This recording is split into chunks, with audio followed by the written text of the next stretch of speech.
Hi, and welcome back to winemastery.co.uk. My name is John Lightfoot, and this is John Murphy. And we're here to tell you all about wine, hopefully help you find the wine, if not the wines that you will absolutely love. We are going to talk about a Chilean wine in this episode. It is from the Casillero del Diablo label.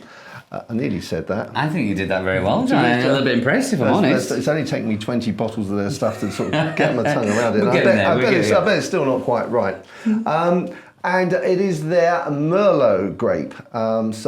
We have this little mini series of Merlot grapes. I think the best one that we've tasted recently was the Barefoot.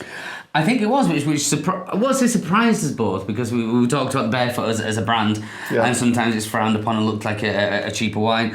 And we have found that some of the Barefoot have not been, well, for us definitely not something that we particularly like, but then we've been very shocked as well by some of the Barefoot products, which have really, really been good. Yeah, and this Merlot that we had from them stood out. Yeah, and it was $6.75. Yep. This one is £5.10p. So, 10p. He's been talking about this all night. No, it's not. I beg your pardon. No, it's not £5. I do beg your pardon. It's even worse, actually. Sorry, it's £6.50. I've just looked at my notes. Oh my God, I see. £6.50. Will you be all right with this? Well, that means that we're comparing it with the $6.75 Barefoot. So this one is 25p cheaper. Yeah. Okay, sorry. No, you don't have to put this. So, 25 pence cheaper. You said who this is. And it's a reserve as well, apparently, it says, I've seen. Mm.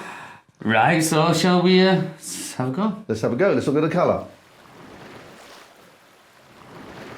So compared to some, this is, actually it's probably in mid-range, isn't it? It's not. I think this is sitting exactly in the middle of the two Merlots we've already tried. Yeah, tried, yeah. Not quite tawny there, no. But you can see it's almost wanting to be, and then the actual it's not quite as see-through or as thin as the other one we had, but then not quite as deep. So this looks like it sits. Yeah, you're right in the middle. Right in the middle there. No purple colour to it though at all. I can't see any of that.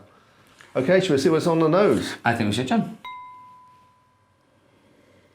Oh, well, compared to the McGuigan, which we tasted recently, that has got more going on. Definitely more going on, but it's still very difficult to find what was in there. Compared to the Barefoot, which was... The Barefoot, we knew immediately, bang, bang, bang. That just hit us. Whereas this, we're getting a bit of smokiness in there. Which, oh, yeah, I get that now you said. But the fruit isn't very apparent. No, it's not really giving itself up, is it? No. Yeah, but now you said that smokiness, I can't get past that, actually. Yeah, no, I know what you mean, yeah. Once it's sitting there, there. Let's have a little go on the old palate. Okay. Well, okay. That's got something about it. Mm-hmm. Again, my memory of the Barefoot is there. I prefer that, so... Yeah. So notching in against that. Fruit-wise... I'm going to say a lot more fruit came through from on the nose. Oh, absolutely, yeah. But like more kind of red berry kind of stuff, which is not necessarily I would associate with the Merlot as such. I expect the darker fruits, the plummier, earthier style. But that, it's not unnice, but the flavour is such that the tannins come in too early and kind of... Yeah, that's just what I was going to say, is the tannins spoil it, don't they? Yeah. Because I was just concentrating, trying to get as you were saying, what fruits were there, and then, bugger, the tannins have been, I'm losing it. Yeah, but they kind of shoo all the flavours away then. Yeah. So for me, it's definitely not outstanding. And the more, excuse me, sorry, the more I'm drinking it, the more the tannins are more apparent, the more drying me out around the gums and teeth. The more you drink, the more, that's getting to you. That really is spoiling it, isn't it? Yeah. In fact, so much so that when you take another mouthful of wine, it almost sort of like is hindering that first taste. Yeah, and it's almost multiplying itself, the tannins. Every time you have a little bit more tannins, sucking it out. Yeah, so literally it's very difficult to... Yeah, you're right. So the first sip was better, than the more you drink, the worse it gets. The more the tannins come through and the flavour is pushed aside. Can't compensate. The fruit isn't just forward enough on this, is it? No. In terms of the balance, it's just out from my taste. it's out of kilter. That's a shame. It is a shame, but this is why we're here. This is what we're doing this for, to try different things.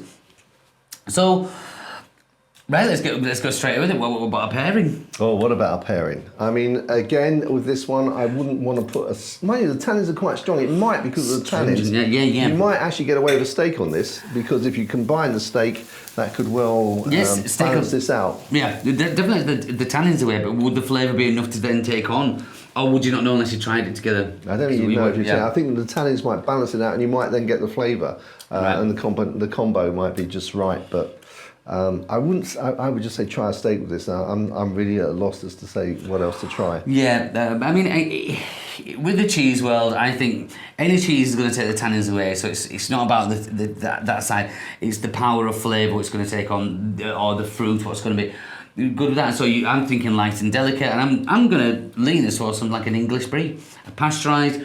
Very light, easygoing brie, very creamy. Would take the tannins away, and then would be able to not encroach on the flavours of the fruit, because the fruit is already quite subtle in there. So I think, together they would match. Is there such a thing as an English brie? Because I know there's like Somerset brie and there's Cornish brie. There's loads of bries, yeah. I mean, is there? Are you talking generally all of them, or is there actually a classification of? Well, the one I was going is actually the Somerset brie. Okay. We have but there are the different classifications wherever they are. But English. Oh, this sounds like I'm generalising, and if you make brie out there, I don't mean it to sound like this, like a sweeping generalisation. But a lot of English bries do taste very, very similar. Yeah. They tend to be pasteurised. So they have that cabbagey flavour. Well, very similar. creamy. Perhaps they have the same characteristics. Yes, that's it. Yeah. So I'm not saying they're all the same, because that would be a bad thing to say. It's a bit like French wines. There's always this thing you can tell that it's a French wine, but there's always a little something in there. Yeah. Score. Okay. Well, I'm ready with mine. Do you want me to go first?